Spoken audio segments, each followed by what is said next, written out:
GMAT ಪರೀಕ್ಷೆ ಬರೆಬೇಕಾದ್ರೆ ಈ ದಿಕ್ಕುಗಳಿಗೆ ಸಂಬಂಧಪಟ್ಟ ಪ್ರಶ್ನೆಗಳು ಬಂದಾಗ ತಲೆ ಒಂಥರ ಗಿರ್ ಅಂತೂ ಅನ್ಸೋದು ಸಹಜ.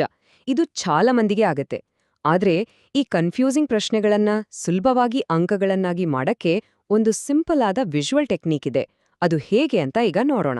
ಸರಿ, ಈಗ ಈ ಪ್ರಶ್ನೆಯನ್ನೊಮ್ಮೆ ನೋಡೋಣ. ಇದನ್ನ ಮನ್ಸಲ್ಲೇ ಸಾಲ್ವ್ ಮಾಡೋಕೆ ಟ್ರೈ ಮಾಡಿದ್ರೆ ಏನಾಗತ್ತೆ? ಸರಿ, ಮೊದಲು ಉತ್ತರಕ್ಕೆ ಹೋದೆ, ಆಮೇಲೆ ಬಲಕ್ಕೆ ತಿರುಗಿದೆ, ಅಂದ್ರೆ ಈಗ ಪೂರ್ವಕ್ಕೆ ಮುಖ ಮಾಡಿದಿನಿ, ಆಮೇಲೆ ಮತ್ತೆ ಬಲಕ್ಕೆ, ಅಂದ್ರೆ ದಕ್ಷಿಣಕ್ಕೆ. ಅಬ್ಬಾ, ಹೀಗ್ ಯೋಚನೆ ಮಾಡ್ತಾ ಮಾಡ್ತಾ ನಾವ್ ಯಾವ ಕಡೆ ನೋಡ್ತಿದೀವಿ ಅನ್ನೋದೇ ಕನ್ಫ್ಯೂಸ್ ಆಗೋಗುತ್ತಲ್ವಾ? ಆದ್ರೆ ಚಿಂತೆ ಬೇಡ, ಇದಕ್ಕೊಂದು ಒಳ್ಳೆ ದಾರಿ ಇದೆ. ಈ ಸಮಸ್ಯೆನ ಬಗೆಹರಿಸೋಕೆ ನಮ್ಮ ಪ್ಲಾನ್ ಇಲ್ಲಿದೆ. ಮೊದಲು ಈ ಪ್ರಶ್ನೆಗಳು ಯಾಕೆ ಇಷ್ಟು ಕಷ್ಟ ಅನ್ಸುತ್ತೆ ಅಂತ ನೋಡೋಣ. ಆಮೇಲೆ ದಿಕ್ಸೂಚಿಯ ಬೇಸಿಕ್ಸ್ ಅನ್ನ ಒಮ್ಮೆ ನೆನಪು ಮಾಡ್ಕೊಂಡು ನಮ್ಮ ಸೀಕ್ರೆಟ್ ವೆಪನ್ ಅಂದ್ರೆ ಡಯಾಗ್ರಾಮ್ ಮೆಥಡ್ ಬಗ್ಗೆ ಕಲಿಯೋಣ. ಕೊನೆಗೆ ನಮ್ಮ ಸಮಸ್ಯೆಯನ್ನ ಸಾಲ್ವ್ ಮಾಡಿ ಪರೀಕ್ಷೆಗೆ ಬೇಕಾದ ಮುಖ್ಯ ಸ್ಟ್ರಾಟಜಿಗಳನ್ನ ಒಟ್ಟುಗೂಡ್ಸೋಣ. ನೋಡಿ, ಈ ಪ್ರಶ್ನೆಗಳಲ್ಲಿ ನಿಜವಾದ ಚಾಲೆಂಜ್ ಇರೋದು ಮ್ಯಾಥ್ಸ್ ಅಲ್ಲ, ಬದಲಾಗ್ತಿರೋ ನಮ್ಮ ಪರ್ಸ್ಪೆಕ್ಟಿವ್.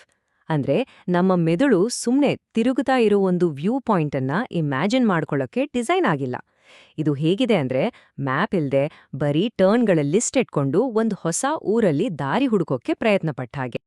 ಇದರ ಪರಿಹಾರ ಶುರುವಾಗೋದೇ ತುಂಬಾನೇ ಸಿಂಪಲ್ ಆದ ಆದ್ರೆ ರೊಮ್ಮ ಪವರ್ಫುಲ್ ಆದ ಒಂದು ಫೌಂಡೇಶನ್ ಇಂದ. ಪರೀಕ್ಷೆಯ ಟೆನ್ಷನಲ್ಲಿ ಮರ್ತೋಗ್ಬೋದಾದ ಬೇಸಿಕ್ ವಿಷಯಗಳ ಕಡೆಗೆ ಈಗ ಗಮನ ಕೊಡೋಣ. ಎಲ್ಲರೂ ಒಂದೇ ಪೇಜಲ್ಲಿ ಇರೋಣ. ಉತ್ತರ, ದಕ್ಷಿಣ, ಪೂರ್ವ, ಪಶ್ಚಿಮ ಇವೇ ನಮ್ಮ ಆಧಾರ. ಹಾಗೆ ಜಿಮ್ಯಾಟ್ನ ಈ ಮುಖ್ಯವಾದ ರೂಲನ್ನ ಯಾವತ್ತೂ ಮರಿಬಾರ್ದು. ಯಾವಾಗ ಬಲಕ್ಕೆ ಅಥವಾ ಎಡಕ್ಕೆ ತಿರುಗಿ ಅಂತ ಹೇಳ್ತಾರೋ ಅದು ಯಾವಾಗ್ಲೂ ಒಂದು ಪರ್ಫೆಕ್ಟ್ 90 ಡಿಗ್ರಿ ಟರ್ನ್. ಇದರಲ್ಲಿ ಯಾವ ಕನ್ಫ್ಯೂಷನೂ ಇಲ್ಲ. ಇದೊಂದೇ ರೂಲ್ ಎಲ್ಲವನ್ನೂ ಸಿಂಪಲ್ ಮಾಡುತ್ತೆ. ಈ ಸಿಂಪಲ್ ಟೂಲ್ ಇದೆಯಲ್ಲ, ಇದೇ ನಮ್ಮ ಗೈಡ್. ಇದು ದಾರಿ ತಪ್ಪದ ಹಾಗೆ ನೋಡ್ಕೊಳ್ಳುತ್ತೆ. ಯಾವುದೇ ದಿಕ್ಕಿನ ಪ್ರಶ್ನೆ ಬಂದಾಗ ಈ ದಿಕ್ಸೂಚಿ ಚಿತ್ರ ತಲೆಯಲ್ಲಿ ಬರಬೇಕು. ಇದು ನಮ್ಮನ್ನ ಸ್ಥಿರವಾಗಿಡುತ್ತೆ. ಮನಸ್ಸಲ್ಲೇ ಲೆಕ್ಕ ಹಾಕೋದು ಯಾಕೆ ಫೇಲ್ ಆಗುತ್ತೆ ಅಂದ್ರೆ, ನೋಡಿ, ಉತ್ತರಕ್ಕೆ ಹೋಗ್ಬೇಕಾದ್ರೆ ಬಲ ಅಂದ್ರೆ ಪೂರ್ವ, ಅದೇ ದಕ್ಷಿಣಕ್ಕೆ ಹೋಗ್ಬೇಕಾದ್ರೆ ಬಲ ಅಂದ್ರೆ ಪಶ್ಚಿಮ. ಈ ರಿಲೇಟಿವ್ ಬದಲಾವಣೆಯೇ ಎಲ್ಲ ಗೊಂದಲಕ್ಕೆ ಕಾರಣ. ಆದ್ರೆ ಒಂದು ಡಯಾಗ್ರಾಮ್ ಈ ರಿಲೇಟಿವಿಟಿಯನ್ನ ತೆಗೆದುಹಾಕಿ ನಮ್ಗೆ ಒಂದು ಸ್ಥಿರವಾದ ಆಬ್ಜೆಕ್ಟಿವ್ ವ್ಯೂ ಕೊಡುತ್ತೆ. ಸರಿ, ಈಗ ಅಸಲಿ ವಿಷಯಕ್ಕೆ ಬಂದಿದ್ದೀವಿ. ಇದು ಕೇವಲ ಒಂದು ಟಿಪ್ ಅಲ್ಲ, ಇದು ಗೊಂದಲವನ್ನ ಕ್ಲಾರಿಟಿಯಾಗಿ ಬದಲಾಯಿಸೋ ಒಂದು ಪವರ್ಫುಲ್, ರಿಪೀಟ್ ಮಾಡಬಹುದಾದ ಪ್ರಾಸೆಸ್. ಇದನ್ನ ಡಯಾಗ್ರಾಮ್ ಮೆಥಡ್ ಅಂತ ಕರೆಯೋಣ. ಇದು 4 ಸಿಂಪಲ್ ಸ್ಟೆಪ್ಸ್. ಮೊದಲು ಸ್ಟಾರ್ಟಿಂಗ್ ಪಾಯಿಂಟ್ ಗುರುತಿಸಬೇಕು. ಆಮೇಲೆ ಪ್ರತಿಯೊಂದು ಮೂವ್ಮೆಂಟನ್ನು ಒಂದು ಬಾಣದ ಗುರುತಿನಿಂದ ಚಿತ್ರಿಸಬೇಕು. 3ನೇ ಸ್ಟೆಪ್ ತುಂಬಾ ಮುಖ್ಯ.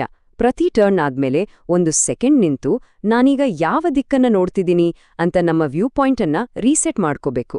ಕೊನೆಗೆ ಚುಕ್ಕೆಗಳನ್ನ ಸೇರಿಸಿದ್ರೆ ಉತ್ತರ ತಾನಾಗಿ ಸಿಕ್ಬಿಡುತ್ತೆ. ಓಕೆ, ಥಿಯರಿ ಸಾಕು. ಈಗ ಪ್ರಾಕ್ಟಿಕಲ್ ಆಗಿ ನೋಡೋಣ. ನಾವು ಕಲಿತ ಈ ಮೆಥಡ್ ಅನ್ನ ನಮ್ಮ ಮೊದಲನೇ ಪ್ರಶ್ನೆಗೆ ಅಪ್ಲೈ ಮಾಡಿ ಅದು ಹೇಗೆ ವರ್ಕ್ ಆಗುತ್ತೆ ಅಂತ ನೇರವಾಗಿ ನೋಡೋಣ ಬನ್ನಿ.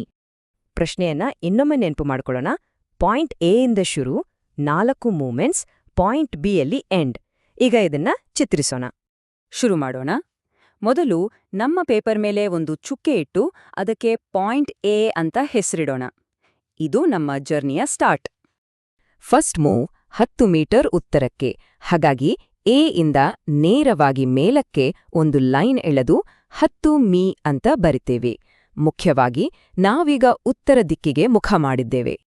ಈಗ ಬಂತು ನೋಡಿ ಕ್ರೂಷಿಯಲ್ ಟರ್ನ್, ಬಲಕ್ಕೆ ತಿರುಗೋದು.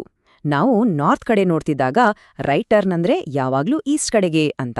ಹಾಗಾಗಿ ನಾವು ಪೂರ್ವಕ್ಕೆ 20 ಮೀಟರ್ ಉದ್ದದ ಒಂದು ಲೈನ್ ಎಳೆಯೋಣ. ಈಗ ನಾವು ಪೂರ್ವ ದಿಕ್ಕನ್ನ ನೋಡ್ತಿದೀವಿ. ಇಲ್ಲಿಂದ ಬಲಕ್ಕೆ ತಿರುಗಿದ್ರೆ ನಾವು ದಕ್ಷಿಣದ ಕಡೆ ಮುಖ ಮಾಡ್ತೀವಿ. ಸೊ ಕೆಳಗೆ ಮುಖ ಮಾಡಿ 10 ಮೀಟರ್ ಉದ್ದದ ಲೈನ್ ಎಳೆಯೋಣ. ಮತ್ತು ಕೊನೆಯ ಟ್ರಿಕ್ಕಿ ಟರ್ನ್, ನಾವು ದಕ್ಷಿಣ ದಿಕ್ಕನ್ನ ನೋಡ್ತಿದೀವಿ. ಸೌತ್ ಕಡೆ ಫೇಸ್ ಮಾಡಿದಾಗ ಎಡ ಅಂದ್ರೆ ಅದು ನಮ್ಮನ್ನ ಮತ್ತೆ ಪೂರ್ವ ದಿಕ್ಕಿಗೆ ಕರ್ಕೊಂಡು ಹೋಗುತ್ತೆ. ಹಾಗಾಗಿ ಕೊನೆಯ 5 ಮೀಟರ್ ಪೂರ್ವಕ್ಕೆ ಹೋಗಿ ಪಾಯಿಂಟ್ ಬಿ ಅನ್ನ ತಲುಪ್ತೇವೆ. ಈಗ ಪೂರ್ತಿಯಾದ ಈ ಚಿತ್ರವನ್ನ ನೋಡಿ. ಎಲ್ಲವೂ ಎಷ್ಟು ಕ್ಲಿಯರ್ ಆಗಿದೆ ಅಲ್ವಾ?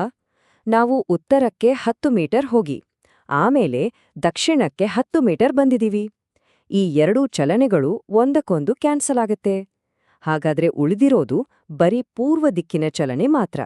ಹಾಗಾಗಿ ಎ ಮತ್ತು ಬಿ ನಡುವಿನ ಅತಿ ಕಡಿಮೆ ಅಂತರ ಅಂದ್ರೆ ಮೊದಲ 20 ಮೀಟರ್ ಮತ್ತು ನಂತರದ 5 ಮೀಟರ್ ಪೂರ್ವ ದಿಕ್ಕಿನ ಚಲನೆಗಳ ಒಟ್ಟು ಮೊತ್ತ.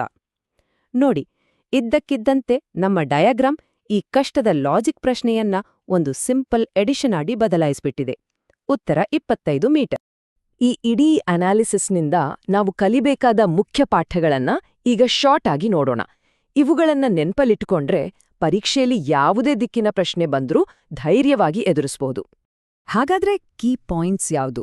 ಮೊದಲನೇದು, ಮತ್ತು ಇದರಲ್ಲಿ ನೋ ಕಾಂಪ್ರಮೈಸ್, ಯಾವತ್ತೂ ಮನ್ಸಲ್ಲಿ ಲೆಕ್ಕ ಹಾಕಬೇಡಿ, ಯಾವಾಗ್ಲೂ ಚಿತ್ರ ಬರೇರಿ. ಎರಡನೇದು, ಪ್ರತಿ ಟರ್ನ್ನಲ್ಲೂ ನಮ್ಮ ವ್ಯೂ ಪಾಯಿಂಟನ್ನ ಕಾನ್ಷಿಯಸ್ ಆಗಿ ರೀಸೆಟ್ ಮಾಡ್ಕೋಬೇಕು. ಮತ್ತು ಮೂರನೇದು, ಪ್ರಾಕ್ಟೀಸ್ ಮಾಡಿದ್ರೆ ಇದು ನಮ್ಮ ಸೆಕೆಂಡ್ ನೇಚರ್ ಆಗುತ್ತೆ. ನೆನಪಿಡಿ, ಡಯಾಗ್ರಾಮ್ ಒಂದೇ ಲಾಜಿಕ್ ಪಜಲ್ ಅನ್ನ ಸಿಂಪಲ್ ಮ್ಯಾಥ್ಸ್ ಪ್ರಾಬ್ಲಮ್ ಆಗಿ ಬದಲಾಯಿಸೋ ಕೀಲಿ. ಕೊನೆಯದಾಗಿ ಒಂದು ಯೋಚನೆಯೊಂದಿಗೆ ಈ ವಿಶ್ಲೇಷಣೆಯನ್ನ ಮುಗಿಸೋಣ. ಕಾಂಪ್ಲೆಕ್ಸ್ ಆದ ಟೆಕ್ಸ್ಟ್ ಅನ್ನ ಒಂದು ಸಿಂಪಲ್ ಚಿತ್ರವಾಗಿ ಬದಲಾಯಿಸೋ ಈ ತಂತ್ರ, ಇದು ಬರೀ ದಿಕ್ಕಿನ ಪ್ರಶ್ನೆಗಳಿಗೆ ಮಾತ್ರ ಸೀಮಿತನಾ? ಜಿಮ್ಯಾಟ್ನ ಬೇರೆ ಸೆಕ್ಷನ್ಗಳಲ್ಲಿ, ಅದು ವರ್ಬಲ್ ಇರ್ಲಿ ಅಥವಾ ಕ್ವಾಂಟ್ ಇರ್ಲಿ, ಇದೇ ವಿಜುವಲೈಸೇಷನ್ ಪ್ರಿನ್ಸಿಪಲ್ ಬಳಸಿ ಕಷ್ಟವನ್ನ ಸುಲಭ ಮಾಡ್ಕೊಳ್ಳೋಕೆ ಎಲ್ಲೆಲ್ಲಿ ಸಾಧ್ಯ ಇದೆ, ಇದ್ರ ಬಗ್ಗೆ ಯೋಚಿಸಿ ನೋಡಿ.